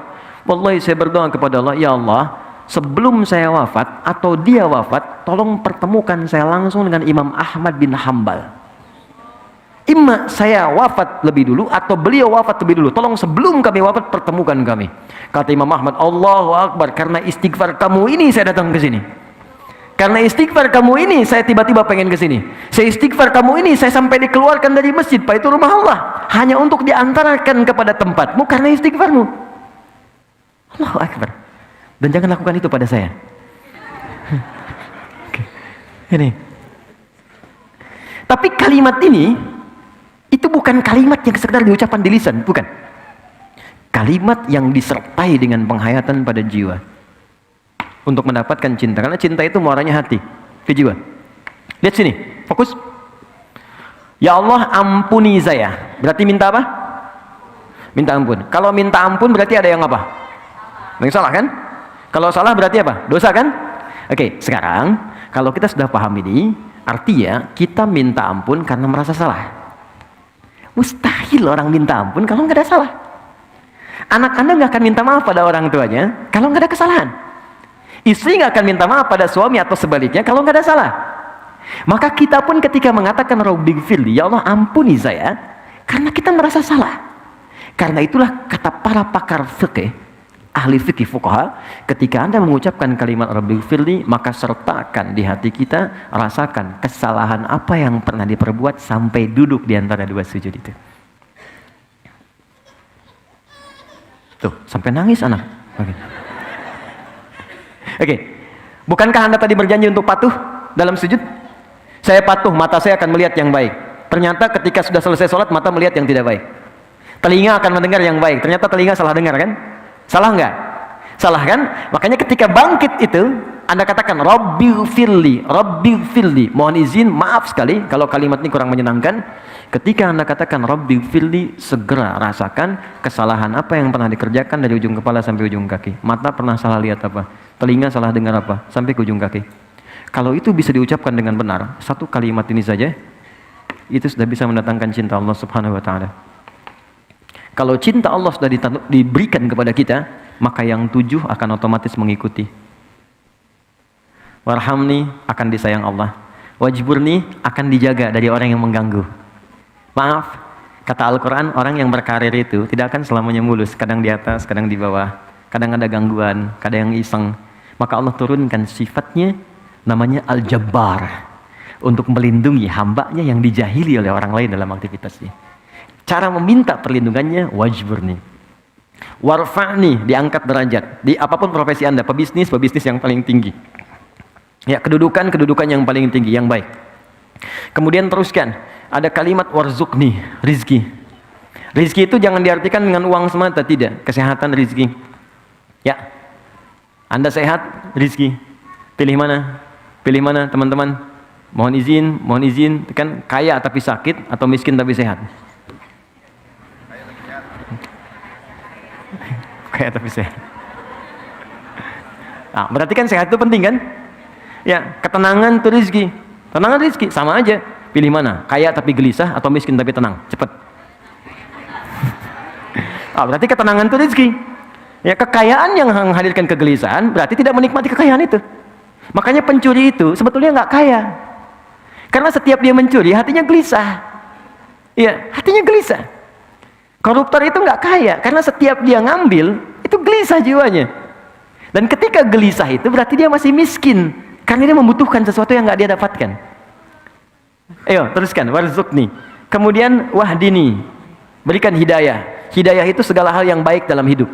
Makanya ada doa yang diajarkan Nabi kepada Al-Husain dan Al-Hasan. Al-Hasan yang menerima, kemudian Ibnu Umar, Allahumma hdini fiman hadait, wa'afini fiman afait, wa tawallani fiman tawallait. Ya Allah, berikan aku petunjuk kebaikan dan tempatkan aku di tempat orang-orang baik. Allahumma hdini fiman hadait. Jadi kalau menikah, ketemu pasangan baik. Maaf, kalau di kantor, ketemu orang baik. Kalau bekerja, ketemu orang baik. Itu yang dimaksud, Allahumma hdini fiman hadait. Kalau Anda persingkat, wahdini, ya Allah, tunjukkan aku pada orang-orang baik. Ya, jadi ini tuh datang sendiri. Jadi kalau orang sudah diampuni dosanya oleh Allah, yang ini datang seketika. Wa'afini, sehatkan aku, jauhkan dari penyakit-penyakit yang merusak, mengganggu untuk ibadah. Wa'afu anni, maafkan aku. Kenapa ini menjadi tambahan? Karena sudah tercakup di sini. Tapi kalau mau dispesifikan, disebutkan nggak ada masalah. Jelas ya? Baik, jadi teman-teman sekalian, kuncinya di sini yang ini akan mengikuti. Kapan ini diberikan? Kalau sujudnya sempurna. Kalau sujudnya sempurna. Nah, terakhir, orang yang sudah diampuni oleh Allah, maka cirinya ada dua. Pertama, dia akan merasa tidak suka dengan perbuatan buruk yang pernah menimpa atau terjadi kepadanya sebelum dia bertobat. Jadi kalau sudah disebutkan lagi nggak enak. Biasa mata melihat sesuatu yang nggak bagus, disebutkan dari tayangan nih, saya nggak mau, jangan sebut itu lagi. Atau berbuat sesuatu yang nggak bagus, datang ke tempat yang nggak baik, melakukan sesuatu yang dilarang. Begitu diceritakan nggak enak, jangan sebut itu lagi. Saya sudah berubah sekarang. Yang kedua, ciri yang kedua, selalu tobat disandingkan dengan islah. Taba wa aslaha, taba wa aslaha. Dia memperbaiki diri dengan mengerjakan perbuatan yang lebih bermanfaat. Berbahagialah kalau Anda sekarang sudah mulai pengen ke majlis ta'lim, ikut kajian. Artinya Allah sudah menginginkan kita baik. Jadi kalau Allah ingin kita baik, kitanya nggak berubah baik, lantas apa yang bisa membuat kita berubah jadi baik? Itu poinnya. Nikmati itu, dan tolong jangan samakan level dengan yang lain. Ya, Anda kalau ingin mengukur, ukur dengan diri Anda. Jangan samakan dengan yang lain. Karena Allah ketika memberikan penilaian, ukurannya pribadi kita. Kita boleh kemudian merasa iri, ghibthah namanya, dengan kesolehan orang. Tapi jangan mengukur kesolehan orang lain untuk menilai diri kita soleh. Tapi kita bisa berlomba untuk mencapai apa yang telah dihasilkan. Anda hijrah, belum hafal Quran. Jangan diukur kalau hijrah, itu harus hafal Quran. Ukurannya, saya lebih baik daripada kemarin. Ketika Anda meninggalkan perbuatan buruk itu jadi baik, itulah Anda. Solehnya Anda di situ. Tapi kalau Anda ingin mulai menghafal Quran, jadi plus untuk kita. Itu yang disebut ghibthah dalam hadis. Maka dari itu teman-teman, saya simpulkan, kalau orang sudah benar diampuni, maka dirinya, singkatnya, akan dijaga oleh Allah dari perbuatan maksiat. Pertanyaan saya, bukankah Anda mengucapkan Rabbighfirli, Rabbighfirli, Rabbighfirli berapa kali dalam sehari? Zuhur 2 kali, Asar 2 kali, Maghrib 2 kali, Isya 2 kali, 8, subuh sekali, 9 kali. Anda sudah memohon minta ampun kepada Allah 9 kali dalam sehari paling minimal. Tapi kenapa masih berbuat salah? Jangan-jangan kalimat ini tidak pernah diucapkan dengan hati kita, hanya mengalir di lisan saja. Karena itu setiap kali sholat, muncul zuhur, coba kenali apa maksiat yang kerjakan dari subuh sampai zuhur, sehingga kita bisa sesali. Zuhur ke asar, apa yang salah, evaluasi, kita sesali. Sampai ke isya. Kalau sampai isya benar kita istighfarnya, maka tidurnya tenang. Boleh jadi malam itu adalah malam terakhir kita terbaring di muka bumi untuk berpindah kepada alam lain dengan ketenangan yang lebih daripada sebelumnya. Dengan bawaan ampunan Allah Subhanahu wa ta'ala. Itulah duduk di antara 2 sujud. Pertanyaannya, setelah duduk di antara 2 sujud, apa yang dikerjakan? Sujud lagi kan? Nah, kenapa kemudian sujud lagi? Apa bacaannya? Kenapa mesti 2 kali? Itu yang akan kita bahas di pertemuan berikutnya insyaallah. Ya, sekarang kita diskusi dulu. Kita ada waktu 10 menit menuju zuhur. Ya, kurang lebih. Saya perkenankan teman-teman kalau ada yang ingin bertanya atau kita berdiskusi, saya sampaikan. Silakan. Gini, sebentar. Kalau sifatnya privasi, nggak usah sebut nama, dibuat umum saja. Kalau masalahnya umum, silahkan share. Jelas ya? Supaya kita bisa menjaga privasi Anda dengan baik. Bismillahirrahmanirrahim teman-teman. Masya Allah, ini tema hari ini ya, jelek banget ya.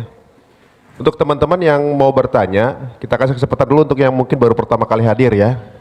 Mungkin, monggo silakan Mas. Monggo dari Ahwat. Ada yang mau bertanya? Ada? Oh ya, gantiannya. Ada mic lagi nggak? Oke. Monggo silakan Mas. Assalamualaikum Ustadz. Waalaikumsalam warahmatullahi wabarakatuh. Tadi kan cara bersujud kan katanya tangan itu harus agak terbuka. Bagaimana di saat sholat jamaah kan kita kan agak Mepet ya. terbatas gitu ruangnya. Itu aja. Baik. Ya, ini dari Mas siapa Mas? Farah. Mas Farah. Baik, pertama saya langsung jawab saja ya. Farah itu artinya orang yang bahagia. Dari kata fariha, ya. Dan itu diikat oleh Allah kebahagiaan itu dengan ketaatan. Jadi kalau ingin bahagia hakiki maka Anda tingkatkan ketaatan pada Allah Subhanahu wa taala. Farah itu kalau sudah mengikat dengan ketaatan maka berubah nama jadi falah.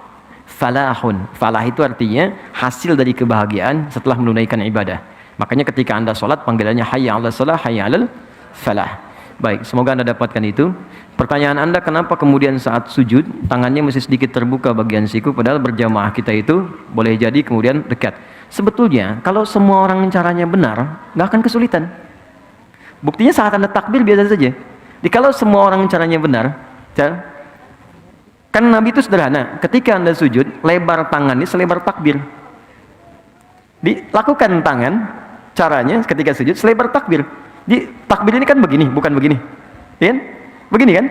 Takbir begini, bisa di bahu, bisa sejajar dengan daun telinga. Dan ini ketika sujud tidak ada yang berubah. Segini saja. Di ketika takbir kan begini, tangan dibuka kan? Ya kan? Allahu Akbar. Ya kan? Tangan di sini kan? Oke? Baik. Bagi yang perempuan sama, tidak ada beda dengan laki-laki. Cuman di kalangan Asy-Syafi'iyah ada yang berpendapat perempuan sedikit rapatkan begini. Kapan fatwa itu muncul? Dalam kondisi ketika kain yang dia gunakan menutup secara terbatas, karena dulu nggak seperti sekarang ada mukena macam-macam. Makanya ketika dibuka begini tersingkap sebagian kainnya, karena itu dirapatkan seperti ini. Tapi dalam sujud sepakat itu kemudian dibuka seperti ini. Dibuka yang dimaksudkan bukan dibuka berlebihan seperti ini, tidak. Apalagi begini, tidak. Jadi dibuka standar saat takbir begini supaya ada ruang untuk bernafas dan tangan tidak menutup ke sini. Apa prinsipnya? Sebab kalau prinsipnya tangan itu dirapatkan seperti ini kemudian dibawa ke sujud, maka ini akan menutup diafragma yang menghambat kita bernafas dengan sempurna.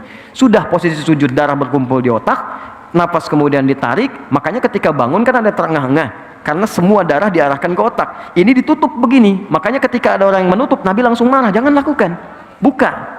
Kalau bisa anak kambing bisa lewat, kata Nabi. Itu di zaman Nabi. Karena itu bukan berarti ketika Anda sujud membuka berlebihan begini, tidak. Yang dimaksudkan buka saja sedikit, ya kan? Sampai terbuka sehingga kita bisa bernafas dengan baik. Itu maksudnya. Jelas ya? Baik. Jadi ini disamakan dulu persepsinya. Kalau semuanya agak beda-beda, ada yang begini, ada yang begini, ya itu jadi masalah, ya kan? Jadi poinnya seperti tadi ya. Allah Ta'ala a'lam bissawab. Ada yang selain? Silakan Fadl dari teman-teman Afwad. Assalamualaikum warahmatullahi wabarakatuh. Assalamualaikum warahmatullahi wabarakatuh. Ustadz, saya mau nanya apakah niat itu harus dilafalkan atau enggak? Baik. Kalau niat wudhu itu harus dilafalkan apa enggak? Dan kalau misalnya wudhunya di dalam kamar mandi kan kita nggak boleh mengucapkan kalimat Allah. Itu bagaimana Ustadz? Baik. Pertama ada niat, yang kedua ada pelafazan. Allah barik fik. Baik, niat itu pekerjaan hati. Al-Imam Syafi'i mengatakan an-niyatu mahalluha fil qalbi, muqtarinan bit takbir. Niat itu adanya di tempatnya di hati dan bersamaan dengan takbir. Jadi ketika kita bertakbir dalam sholat misalnya Allahu Akbar, begitu mengucapkan Allah, hati kita menunjukkan, ya Allah saya akan sholat zuhur 4 rakaat. Ya Allah saya akan sholat subuh 2 rakaat. Bahasa Arabnya usalli fardhu zuhri 4 rakaat, usalli fardhu subhi rakaatin. Jadi begitu tangan bertakbir, lisan mengucapkan Allahu Akbar, hati berniat. Jelas sampai sini? Nah, kalau itu kemudian dilafadzkan, maka lafad itu sesungguhnya bukan niat, tapi lafad itu kalimat yang diucapkan untuk menguatkan niat. Apa diantara contoh ibadahnya? Haji dan umrah. Ketika haji dan umrah, itu niatnya diucapkan. Talaffuz bin niat untuk menguatkan niat. Biasanya ketika ada itu dilafadzkan, itu ibadahnya bukan ibadah standar, tapi ibadah yang membutuhkan motivasi 2 kali lipat sampai harus diucapkan. Itu cuma di Islam tuh. Jadi kalau Anda sedang mengalami goncangan yang kuat, untuk mengatasi keraguan kegelisahan kita, maka keluarkan lewat ucapan. Saya yakin bisa, saya yakin bisa. Masalah ini tuntas. Itu teorinya di Islam. Katakan. Makanya sering di Quran tuh kul, katakan. Ekspresikan, tuliskan. Itu di kita. Yang pakai sekarang orang Jepang. Kamu bisa, kamu bisa. Ada benteng Takeshi dulu kan? Kamu bisa, kamu bisa. Sekarang orang Korea nyusul Jepang karena perkataan. Lebih daripada Nihong, lebih daripada Nippon.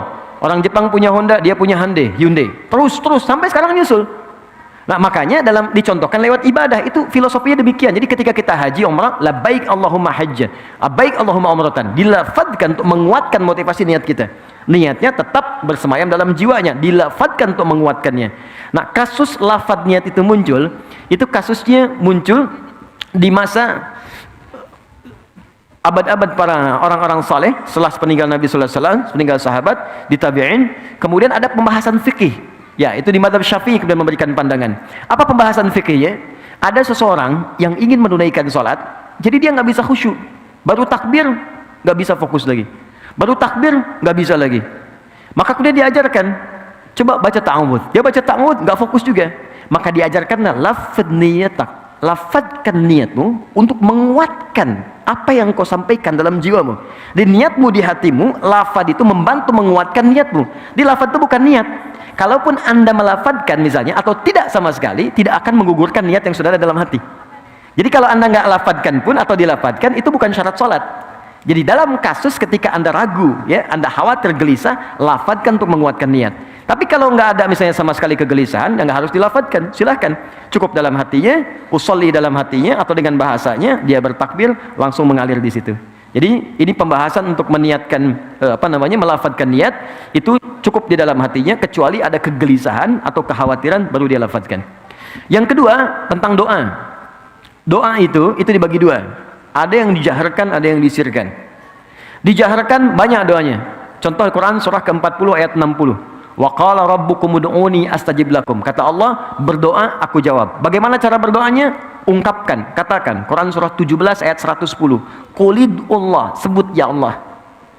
Awid'ur Rahman atau Ar-Rahman. Ayyamma tad'u falahul asmaul husna. Atau Anda punya kebutuhan tertentu, sebut nama Allah yang khusus. Misal, ya Allah lapangkan rezeki saya. Sebut ya Allah ya Razzaq. Mohon lapangkan rezeki saya. Anda pengen dimudahkan ilmu, ya Allah yang alim. Ajarkan anak saya pengetahuan. Nah, silahkan Anda ucapkan, boleh. Tapi ada kondisi tertentu yang doa itu cukup disampaikan di hati saja. Tidak perlu dilafadzkan. Contoh, saat Anda misalnya berwudu di tempat yang khusus. Nggak ada keran terbuka, adanya di toilet. Sedangkan di toilet itu nggak boleh kita melafadzkan kalimat-kalimat thayyibah, maka cukup dalam hati. Dalilnya Quran surah ke-7 ayat 205. Wadhkur rabbaka fi nafsika tadarruan wa khifatan wa dunal jahri minal qaul. Silahkan sebut nama Allah, berdoa dalam hatimu dengan sepenuh kekhusyuan dan jiwa. Minta kepada Allah apa yang kau harapkan. Di ketika Anda masuk di toilet, Anda kemudian harus berwudu dan memang nggak ada tempat lain kecuali itu, maka dalam hati Anda katakan Bismillahirrahmanirrahim. Ya? Terus Anda bacakan yang baik. Setelah itu Anda berdoa dan sebagainya. Dalam hati sah dilakukan. Ya Allah Taala a'lam bissawab. Ya, Masya Allah. Doa dalam hati ini banyak yang jomblo sering lakukan ya. Teman-teman, ada lagi? Iwan dulu, siapa? Banyak yang punya pertanyaan nih kayak di sini. Okay. Coba, mau kirim dulu, silakan. Boleh. Boleh nggak? Boleh. Ya, terima kasih pertanyaannya. Kita pindah. Belum. Ya, Assalamualaikum Ustaz. Assalamualaikum. Saya mau tanya, kalau kita lagi sholat kan suka nggak khusyuk, apalagi kalau jadi... Mungkin antum ya, saya nggak Iya, ikutan. saya Ustaz. Oke. Saya kalau sholat suka nggak khusyuk Ustaz. Oke. Apalagi kalau berjamaah, kadang bacaannya udah selesai duluan sebelum imam selesai. Terus kadang suka mikir yang aneh-aneh. Terus saya pernah dengar caranya itu kalau nggak salah mengucapkan a'udzubillahi minasyaitonirrajim, terus kayak meludah 3 kali ke sebelah kiri, Ustaz. Itu Terus istri sholat di kiri. enggak. Maksudnya ngeludahnya bukan yang gitu, Ustaz. Nah, itu saya pernah dengar, apakah benar atau bagaimana caranya kalau kita lagi nggak khusyuk pas lagi sholat, Ustaz? Apakah kalau diulang lagi dari awal? Kan nggak mungkin, Ustaz, karena lagi jamaah. Baik. Terima kasih. Itu sholat di mana? Di masjid, Pak. Gua nggak bakal ikutan. Baik. Jadi fikih sholat dijawab dengan hadis tentang sholat. Muamalah dijawab dengan dalil tentang muamalah. Jangan masalah sholat dijawab pakai dalil zakat. Masalah zakat dijawab pakai dalil sholat. Itu tidak akan nyambung. Walaupun kadang-kadang kelihatan serupa. Jika ada kondisi dalam sholat yang membuat kita merasa seakan berubah dari kekhusyuan, maka ada tips langsung disampaikan oleh Allah dalam Al-Quran. Tipsnya di Quran surah kedua Al-Baqarah ayat 45 sampai 46. Kata Allah, "Wasta'inu bis-sabri was-shalah, wa innaha lakabiratun illa 'alal khashi'in." Jika Anda punya persoalan dalam hidup, maka terima dengan sabar. Karena bukan Anda saja yang punya masalah, kata Allah. Semua orang punya persoalan. Bahkan Nabi pun punya masalah. Anda sakit, Nabi Ayub sakit. Anda dijahili orang, bahkan Nabi Yunus dilemparkan dari perahunya sampai ditelan ikan paus. Anda dilempari orang dengan kata-kata dicela, dihina, Nabi Muhammad dilempar pakai batu. Jadi kalau Nabi aja sabar, Anda yang bukan Nabi kenapa nggak sabar, kata Allah. Maka terima dengan sabar. Lalu minta solusi lewat sholat. Jangan didiamkan persoalan. Curhatkan, keluarkan. Didiamkan malah menambah penyakit. Curhat terbaik itu dengan Allah. Minta solusi. Karena Allah yang paling dipercaya. Manusia bisa mengingkari, Allah tidak. Maka ayo bicara. Kata Allah, bicara padaku. Punya masalah apa? Maka diminta kita untuk menyampaikan apa yang kita ingin keluhkan. Maka kita sholat. Tapi ingat kata Allah, wa innaha lakabiratun. Sungguh sholat itu tidak mudah dikerjakan. Bayangkan ya teman-teman, di situ ada sabar, ada sholat. Sabar saja itu tidak mudah. Tapi ketika sabar disandingkan dengan sholat, itu sabar itu nomor 2. Sholat paling tinggi, dan sholat itu nggak mudah dilakukan kata Allah. Illa alal khasyiin, kecuali bagi orang khusyuk. Nah sekarang kita tanya, bagaimana cara khusyuk ya Allah supaya sholatnya enak? Ayat 46 ya. 1, alladzina yadhunnuna annahum mulaqu rabbihim. Orang sholat kalau ingin khusyuk, maka persiapannya dimulai sejak sebelum dia sholat. Di khusyuk itu ternyata tahap pertamanya bukan saat sholat, tapi sebelum sholat. Apa ciri pertamanya? Pertamanya dia masih ingat, punya kerinduan untuk sholat. Dia ada rasa ingat tentang sholat. Misalnya sekarang nih, kayaknya udah dekat duhur tuh. Itu Anda sudah membayangkan begitu aja, udah disebut mendapatkan tahap pertama dari khusyuk. Ini berbahagialah kalau dalam keseharian kita masih ingat sholat. Artinya tahap pertamanya kita dapat, tinggal step selanjutnya kita ikuti. Yang paling bahaya itu kalau sudah nggak ingat dan nggak peduli dengan sholat. Jadi kalau masih ada gambaran kita masih ingat untuk sholat, bahkan mengingat apa yang belum kita kerjakan, asar jam berapa nanti ya, maghrib jam berapa ya, itu tandanya kehusuannya meningkat. Step keduanya, kata Allah, dia menyiapkan pertemuan denganku. Yadhunnuna annahum mulaqu rabbihim. Dia menduga dengan kuat, bersiap akan berjumpa denganku. Oke, Mas Harun misalnya, saya ingin tanyakan begini. Saya panggil Harun boleh ya? Oke. Temannya temannya Musa. Jadi Maryam, namanya Maryam, tapi disebut ukhta Harun, saudaranya Harun, ya kan, di dalam Al-Qur'an. Kenapa? Karena Harun itu partner pada kebaikan. Musa itu orang baik, maka Harun disebut partner orang baik. Jadi di dalam bahasa Arab itu kalau Anda ingin menyebut orang yang ingin dekat dengan orang baik disebut Harun namanya. Ya, nggak pakai Harun, tidak, Harun. Ya, Harun. Jadi kalau ada orang Arab bilang gini, "Hey Harun," misalnya kan, atau ya ukhta Harun, itu artinya, kamu tuh kayaknya baik deh gitu. Kamu orang baik. Maka ketika saya panggil Mas Harun ya, maksud saya mudah-mudahan Anda jadi orang baik gitu kan. Dekat dengan, nggak cukup dengan amin, cari dulu orang baik. Oke, jadi gini, saya ingin kembalikan. Anda misalnya ingin menghadap kepada pimpinan, oke? Diundang oleh Pak Gubernur, Pak Anies ngundang Anda misalnya ke balai kota. Pakai pakaian begini atau ganti? Gini aja, karena Anda melihat itu baik. Kalau Anda merubahnya dengan kaos, itu mustahil. Anda akan cari yang paling baik, yang bisa Anda katakan ini layak untuk dipakai. Anda menghadap orang saja, Anda diundang dalam resepsi, Anda cari yang paling bagus. Sekarang Allah mengundang Anda 5 kali dalam sehari. Dan memberikan bahkan apa yang tidak Anda mintakan. Saya mohon maaf ya, mohon maaf. Orang yang mengundang Anda belum tentu menyelesaikan masalah Anda. Ini Allah sebelum mengundang kita udah menanya, meminta pada kita, kamu punya masalah apa? Ayo mintakan padaku. Engkau butuh, aku berikan. Kau sakit, aku sembuhkan. Kau ingin rezeki, aku penuhi. Anda bayangkan, dan tidak ada yang mengundang itu 5 kali dalam sehari. Allah undang kita. Makanya Allah balik nanya, kamu diundang manusia, penampilan kamu begitu bagus, kenapa diundang saya pakaian begini? Makanya turunlah Quran surah ke-7 ayat 31. Kata Allah, lihat kalimatnya, ya bani Adam, khudhu zinatakum 'inda kulli masjid. Hei anak cucu Adam, kalau ada panggilan dari masjid, cepat kenakan pakaian terbaikmu. Jadi ternyata penampilan itu step kedua untuk menghadirkan kekhusyuan. Beda antara Anda sholat pakai kaos misalnya, ya. Apalagi olahraga pakai jersey, sholatnya pakai kaos itu juga. Ya, depan Liverpool, belakangnya MU misalnya kan, ya bingung. Ya, malaikat juga bingung ini sebenarnya mana gitu. Ya. Oke. Jadi Anda olahraga, silakan olahraga. Menghadap kepada Allah, cari pakaian yang paling bagus. Dan bahasa Qur'annya zina. Zina itu yang paling indah. Yang kamu rasa itu yang terbaik. Bukan mahal. Yang paling indah, yang kamu rasa itu yang paling bagus. yang paling baik. Kenakan itu. Dan rasanya akan lain. Begitu Anda kenakan pakaian yang paling enak, paling bagus, kenakan parfum untuk laki-laki. Begitu Anda lakukan seperti itu step yang kedua. Yang ketiga, ini poin yang paling dahsyat. Perhatikan kalimatnya. Wa annahum ilaihi raji'un. Dan rasakan, kenapa engkau kenakan pakaian bagus itu, yang paling halal, menghadap Allah? Karena mungkin itu sholat terakhir kamu yang kamu lakukan ketika kamu akan berpulang kepada Allah. Jikalau Anda ingin khusyuk sebelum sholat, rasakan mungkin itu sholat terakhir sebelum kita pulang kepada Allah. Karena itu imam mengatakan shollu sholatan muwadda. Artinya sholatlah teman-teman seperti halnya ini sholat terakhir yang kita kerjakan dalam hidup. Baik, saya mau tanya siapa yang tidak akan wafat, boleh angkat tangan? Oke, jadi semua wafat. Siapa yang tahu kapan wafatnya? Tidak ada yang tahu. Mungkin hari ini terjadi? Mungkin. Kenapa ringan sekali lisannya mengatakan itu? Yang paling indah, ketika kita sujud, disitulah maut menjemput.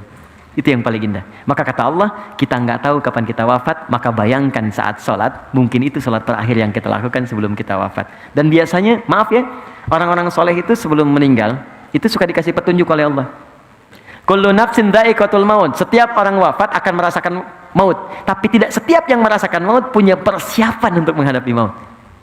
Saya bagi yang terakhir kisahnya. Saya kedatangan tamunya, namanya Pak Maliki. Beliau punya istri sangat soleha, Masya Allah. Dan saya sangat menyayangi keluarga ini. Tinggal di daerah, sekarang jadi petani. Tadinya guru, Bu. Punya anak di kampus. Anaknya memutuskan untuk berhenti kuliah. Untuk berbakti pada ibunya. Ibunya kena diabetes. Dan sudah berpengaruh pada organ. Jadi mata udah nggak bisa melihat jelas. Telinga sudah tidak bisa mendengar dengan baik. Dan gigi sudah mulai copot ya. Satu. Anaknya merasa kalau saya kuliah, ini biayanya akan ketarik ke kuliah. Maka anaknya memutuskan berhenti untuk berkhidmat kepada ibunya. Dan agar fokus biaya untuk pengobatan ibunya.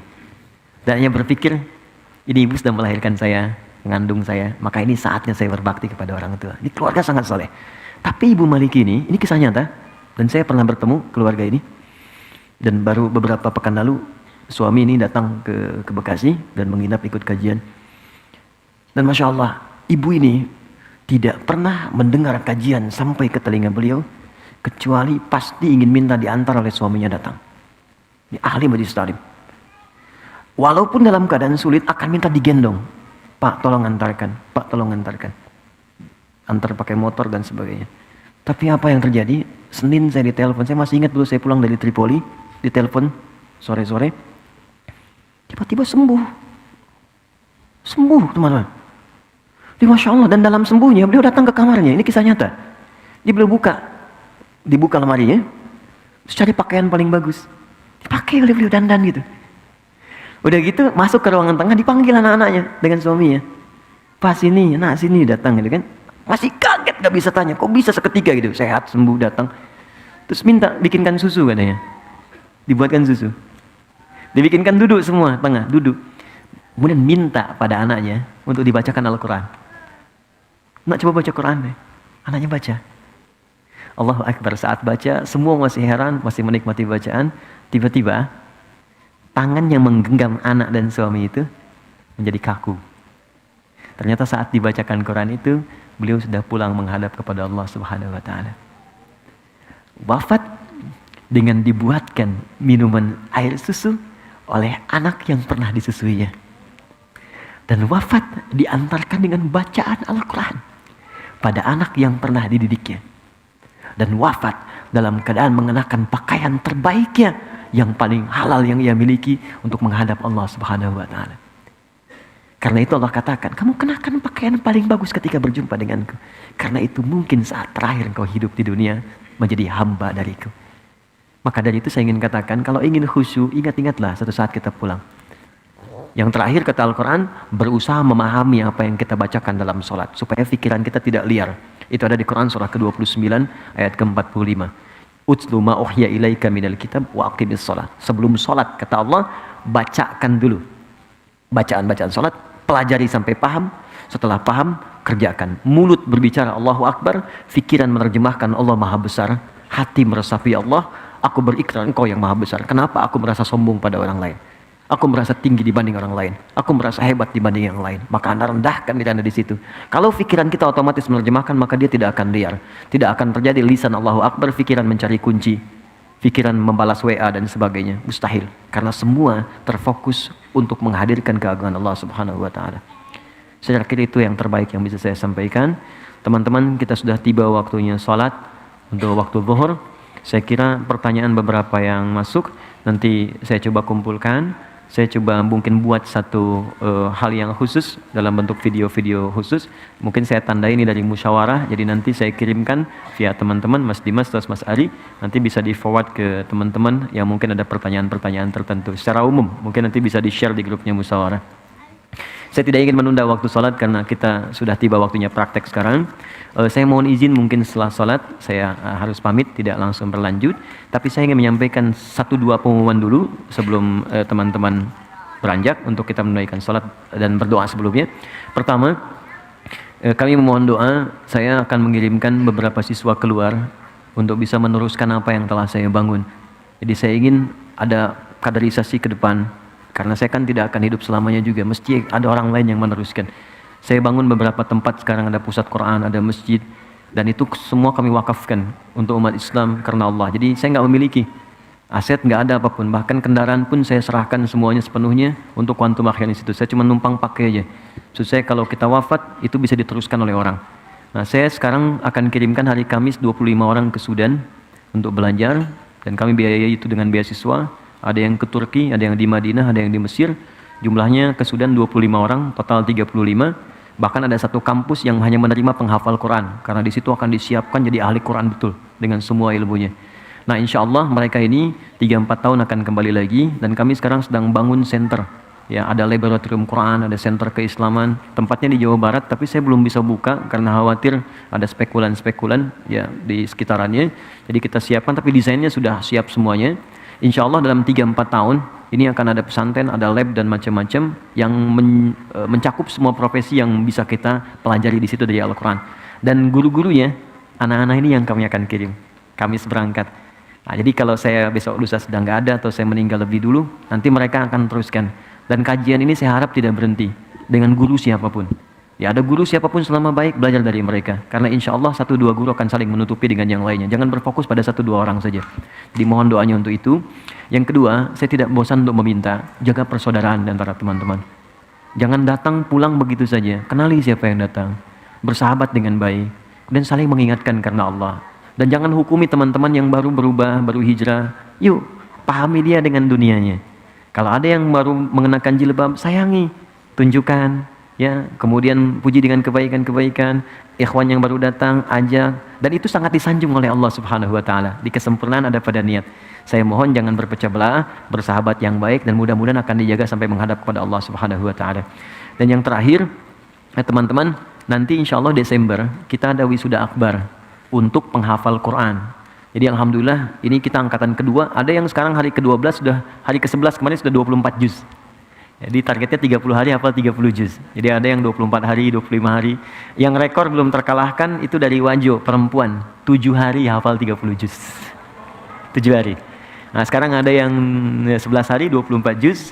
Kita siapkan. Nanti insya Allah Desember kita akan wisuda anak-anak ini. Dan kalau teman-teman ada waktu silahkan bergabung. Karena di antara mereka ada yang ibu usia 64 tahun.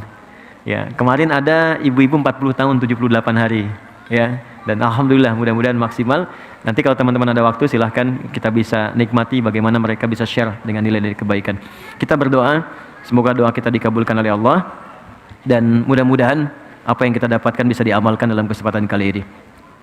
Alhamdulillahirabbil alamin arrahmanir rahim maliki yaumiddin iyyaka na'budu wa iyyaka nasta'in ihdinas siratal mustaqim siratal ladzina an'amta 'alaihim ghairil maghdubi 'alaihim waladdallin Allahumma rabbana la tada' lana fi maqamina hadha wa fi kulli maqamin dhanban illa ghafarta. Ya Allah, kami mohon ya Allah, kami mengakui kami tidak sempurna, banyak berbuat kesalahan dan dosa. Jika ada satu pun hamba-Mu di tempat ini yang datang dengan lumuran dosa, kami mohon ya Allah dengan keikhlasan amalnya, jangan biarkan yang meninggalkan ruangan ini kecuali Engkau telah ampuni seluruh dosa-dosanya. Allahumma wala hamman illa farajtah. Ya Allah, kami manusia biasa yang mungkin gelisah dalam kehidupan. Maka kami mohon kepadamu, jika ada satupun hambamu berada di ruangan ini yang tengah merasa gelisah dalam jiwanya, jangan biarkan dia meninggalkan tempat ini kecuali engkau telah tenangkan keadaan hatinya. Allahumma wala asiran illa yassartah. Ya Allah, kami mohon jika ada siapapun hambamu yang tengah mengalami kesulitan saat ini, sulit di rumah tangganya, pekerjaannya, atau kehidupan sosialnya, maka mohon dengan sifat kasih dan sayangmu, mohon angkat dan ringankan segala persoalan hidupnya ya Arhamar Rahimin. Allahumma wala maridan illa syafaitah. Duhai Allah, jika ada yang kau uji dengan penyakit seberat apapun, dekat ataupun jauh, keluarga ataupun tetangga, mohon angkat dan sembuhkan penyakitnya ya Rabbal Alamin. Allahumma hdina wa wafiqna fi kulli a'malina, asli ahwalana nuqarriba ilaik ya Rabbal Alamin. Ya Allah, mohon ya Allah, kami ingin berubah menjadi lebih baik. Beri kesempatan kami untuk menjadi lebih baik dalam pandanganmu. Kami mohon ya Allah, bimbing kami, berikan kami hidayah. Jadikan hidup kami lebih baik daripada hari-hari sebelumnya. Tawaffana muslimin wa alhaqna bis-salihin. Ya Allah, kami sadar kami akan wafat. Maka kami mohon ya Rabb, jangan sampai kami wafat kecuali menjadi hamba yang patuh kepadamu.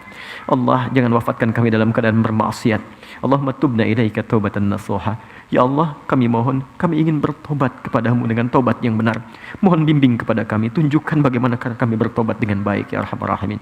Jauhkan kami dari pengaruh-pengaruh keburukan yang bisa merusak tobat kami di hadapan-Mu ya Rabb. Allahumma ya Arhamar Rahimin, idza kana hunalika al-asad min jiwarina wa ailatina min aqribina wa ashabina idhim liyatubu ilaik ya Rabbal Alamin. Ya Allah, kami mohon jika ada kerabat kami, teman kami yang kami sayangi, keluarga kami, tetangga kami jauh atau dekat, kami mohon ya Allah, jika mereka masih jauh darimu dan senang berbuat maksiat, mohon mereka kawan kami, mereka keluarga kami, jangan pisahkan kami di akhirat ya Allah. Bimbing mereka untuk bertobat sebelum mereka wafat ya Arhamar Rahimin. Sadarkan bahwa mereka akan berpulang kepadamu ya Rabbal Alamin. Allahumma ya Rabb, Allahumma ya Arhamar Rahimin, jamina ma'ilatina ya Rabbal Alamin fi jannatika na'im ma'a Rasulil Mustafa Muhammadin sallallahu alaihi wasallam. Ya Allah, kami mohon, kami merindukan perjumpaan dengan Rasulullah sallallahu alaihi wasallam yang tidak kami tatap di dunia, yang tidak kami lihat di mimpi. Maka kami mohon ya Allah, jika kelak Engkau hendaki kami masuk ke dalam surga, pertemukan kami dengan Rasulullah sallallahu alaihi wasallam bersama ayah ibu kami ya Allah, anak cucu kami, kerabat kami, tetangga kami, dengan orang-orang soleh yang Engkau ridai.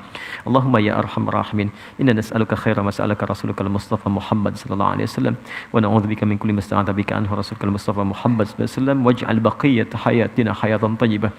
Ya Allah, kami mohon jika memang kami masih ada peluang untuk hidup pada lembaran hari-hari ke depan, maka mohon jadikan sisa hidup kami sisa hidup yang lebih baik dari sebelumnya. Wa idza kana hadzal yawm min akhir hayatina faj'al ya Allah akhir hayatina husnal khatimah. Namun kami mohon ya Allah, jika memang ini hari terakhir kami hidup dan kami harus wafat di hari ini, kami mohon jadikan wafat kami husnul khatimah. Jadikan wafat kami husnul khatimah. Allahumma khaffif lisanana linaqula kalimat at-tauhid la ilaha illallah Muhammadur Rasulullah. Ya Allah, kami mohon ringankan lisan kami dalam sakaratul maut kami untuk mengucapkan kalimat tauhid la ilaha illallah Muhammadur Rasulullah. Allahumma ajib kalimatana bi qaulika ya ayyatuhan nafsul mutmainnah irji'i ila rabbika radiyatan mardiyah fadkhuli fi ibadi wadkhuli jannati. Ya Allah, kami mohon jawab ya Allah kalimat kami dengan panggilan-Mu yang indah. Hei jiwa-jiwa yang tenang, saatnya kamu pulang. Aku ridha dengan amalmu dan Engkau pun akan ridha dengan pemberianku. Cepat pulang, aku siapkan surga untukmu. Engkau akan jadi hamba-Ku yang aku nilai saleh dalam kehidupanmu. Allahumma ya Rabb, laqad asayna walidina wa asayna ya Allah azwajana wa asayna auladana wa dhurriyyatana. Allahumma tubna ilaika ya Arhamar Rahimin. Ya Allah, kami telah berbuat maksiat yang tak terlukiskan bahkan kepada kedua orang tua kami. Ya Allah, kepada suami istri kami. Ya Allah, kepada anak-anak kami, tetangga kami. Jika mereka masih hidup, ya Allah, berikan kami kesempatan untuk memohon maaf kepada keduanya. Jika mereka telah wafat, bimbing kami untuk beramal soleh agar memberikan cahaya bagi keduanya. Allahumma, kami mohon ampun jika memang kesalahan di anak-anak kami karena dosa kami. Engkau sayang terhubung di keluarga kami karena perbuatan kami, maka mohon ampuni dosa-dosa kami ya Arhamar Rahimin. Allahumma laqad da'awnaka kama amartana fa'ajib du'ana kama wa'adtana. Ya Allah, Engkau perintahkan kami datang untuk belajar. Engkau perintahkan kami berdoa, kami mohon dengan segala air mata yang mengalir. Dan Engkau berjanji untuk mengabulkan doa kami. Kami telah tunaikan doa kami. Kami telah belajar seperti apa yang Engkau perintahkan, maka mohon kabulkan seperti apa yang telah Engkau janjikan. Ya Allah, jika dengan semua ini belum sanggup dan belum mampu mengabulkan apa yang telah Engkau janjikan, maka mohon tunjukkan pada kami dengan saat ini seperti apa lagi kami mesti memohon kepadamu agar Engkau kabulkan apa yang kami mohonkan. Allahumma rabbana atina fid dunya hasanah wa fil akhirati hasanah wa qina adzabannar. Bifadlika subhana rabbika rabbil izzati amma yasifun wa salamun alal mursalin. Subhanakallahumma wa bihamdika asyhadu an la ilaha illa anta astaghfiruka wa natubu ilaik. Wa akhiru da'wana alhamdulillahi rabbil alamin. Teman-teman, terima kasih atas pertemuan hari ini. Saya mohon maaf. Sekali lagi saya ingin katakan bahwa saya tidak meminta apapun dari Anda. Jangan berikan saya apapun. Saya hanya ingin satu saja. Tolong titip di dalam sujud Anda, doa-doa Anda supaya Allah ampuni dosa saya, keluarga dan kedua orang tua saya. Dan saya tidak ingin diberikan apapun oleh teman-teman semua. Yang kedua, saya ingin kita pulang mudah-mudahan jadi ahli Al-Quran. Ya insya Allah, dan diberikan cahaya Al-Quran. Kita ada cetakan baru Mushaf At-Taisir untuk hafalan Quran. Walaupun teman-teman mungkin menghafal satu ayat, saya akan sangat senang dengan itu. Dan kita berusaha semaksimal mungkin. Nanti saya hubungi panitia, mungkin Mas Dimas atau Mas Ari. Saya akan berikan hadiah untuk teman-teman musyawarah untuk cetakan terbaru dari Mushaf At-Taisir. Dan ini nggak dijual, ya nggak dijual. Bahkan di buku paket sebetulnya mushafnya nggak dijual. Kita subsidi, makanya harganya murah. Sebab kalau dijual di toko itu nggak akan mungkin dan nggak akan bisa dijangkau oleh banyak orang. Dan nanti kami titipkan, tolong dibagikan dan mudah-mudahan bisa bermanfaat insyaallah. Terima kasih teman-teman, kita menunaikan salat zuhur baru kemudian kita berpisah. Subhanakallahumma bihamdika asyhadu an la ilaha illa anta astaghfiruka wa atubu ilaik. Assalamualaikum warahmatullahi wabarakatuh.